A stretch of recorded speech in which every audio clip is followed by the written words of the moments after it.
Halo semuanya, di video kali ini kita akan membahas Learning Journal mengenai Manajemen ASN dan Whole of Government atau WOG.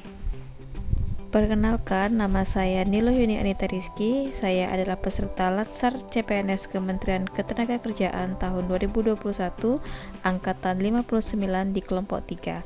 Jabatan saat ini adalah calon instruktur pariwisata di Balai Latihan Kerja Lombok Timur. Learning Journal ini merupakan tugas dari Widya Iswara kita, yaitu Ibu Christine Indriani. Materi pertama yang akan kita bahas adalah manajemen ASN. Apa sih manajemen ASN? Manajemen ASN adalah pengelolaan ASN untuk menghasilkan pegawai ASN yang profesional, memiliki nilai dasar, etika profesi, bebas dari intervensi politik, bersih dari praktik korupsi, kolusi, dan nepotisme. Pegawai ASN berkedudukan sebagai unsur aparatur negara yang menjalankan kebijakan yang ditetapkan oleh pimpinan instansi pemerintah serta harus bebas dari pengaruh intervensi semua golongan dan partai politik. Apakah peran dari ASN tersebut?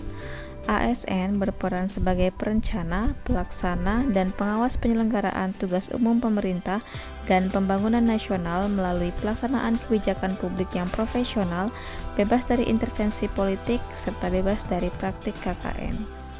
Dan tugas ASN secara garis besar ada 3 macam, yaitu sebagai pelaksana kebijakan publik, pemberi pelayanan publik, dan pempererat persatuan dan kesatuan bangsa. Berdasarkan Undang-Undang Nomor 5 Tahun 2014, pegawai ASN terdiri dari 2 macam, yaitu pegawai negeri sipil atau PNS dan pegawai pemerintah dengan perjanjian kerja atau P3K. PNS merupakan pegawai ASN yang diangkat sebagai pegawai tetap oleh pejabat pembina kepegawaian dan memiliki nomor induk pegawai secara nasional. Hak dari PNS adalah gaji, tunjangan dan fasilitas, cuti, jaminan pensiun dan jaminan hari tua, perlindungan, serta pengembangan kompetensi. P3K adalah pegawai ASN yang diangkat sebagai pegawai dengan perjanjian kerja oleh pejabat pembina kepegawaian sesuai dengan kebutuhan instansi pemerintah. Hak dari P3K adalah gaji dan tunjangan, cuti, perlindungan, serta pengembangan kompetensi.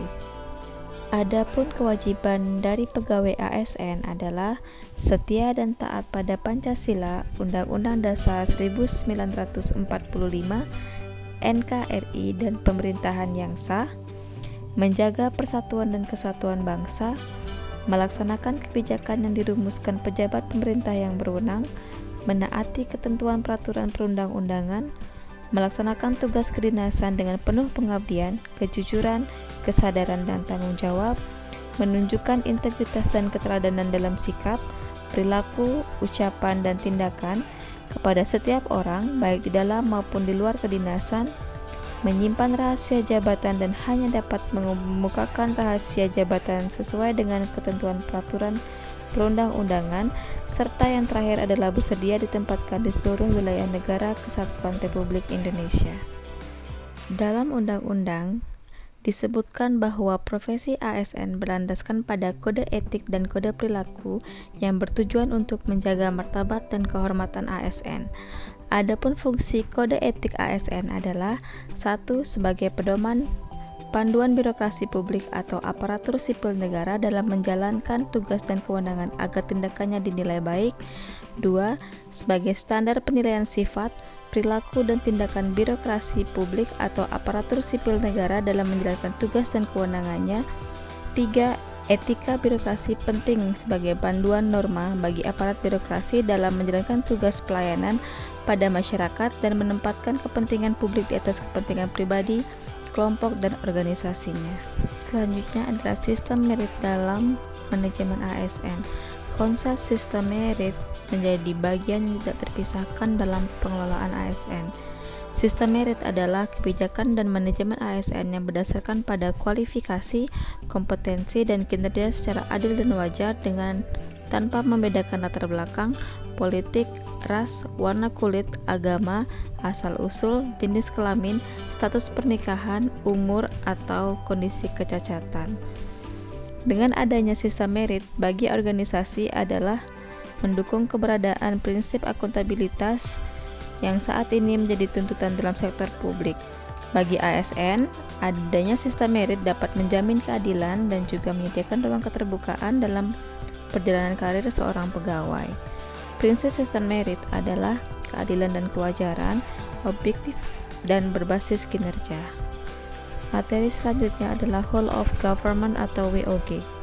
Apa itu WOG?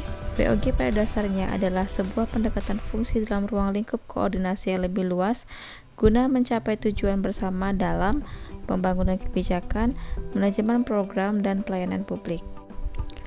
Mengapa WOG perlu diterapkan? Karena adanya dorongan eksternal, yaitu dorongan publik dalam mewujudkan integrasi kebijakan, program pembangunan, dan pelayanan agar tercipta penyelenggaraan pemerintahan yang lebih baik. Adanya dorongan internal berupa ketimpangan fasilitas sektoral sebagai akibat adanya nuansa kompetisi antara sektor dalam pembangunan.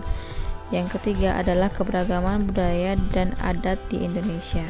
Bagaimana penerapan WOG? WOG dapat diterapkan apabila respon pemerintah terintegrasi, menghilangkan sekat sektoral, kerjasama antar instansi pemerintah, kolaborasi, koordinasi, dan sinergitas dari semua pihak. Selanjutnya praktek WOG. 1. Penguatan koordinasi antar lembaga dilakukan jika jumlah lembaga yang dikoordinasikan masih terjangkau atau manageable. Yang kedua, membentuk lembaga koordinasi khusus, pembentukan lembaga terpisah dan permanen yang bertugas dalam mengkoordinasikan sektor. Yang ketiga, membentuk gugus tugas. Pembentukan gugus tugas biasa menjadi salah satu cara agar sumber daya yang terlibat dalam koordinasi tersebut dicabut sementara dari lingkungan formalnya untuk berkonsentrasi dalam proses koordinasi tadi. Yang keempat, koalisi sosial, bentuk informasi dari penyatuan koordinasi antar sektor tanpa membentuk lembaga khusus pada sektor ini. Demikian Learning Journal mengenai manajemen ASN dan Whole of Government kali ini. Terima kasih telah mendengarkan, semoga bermanfaat.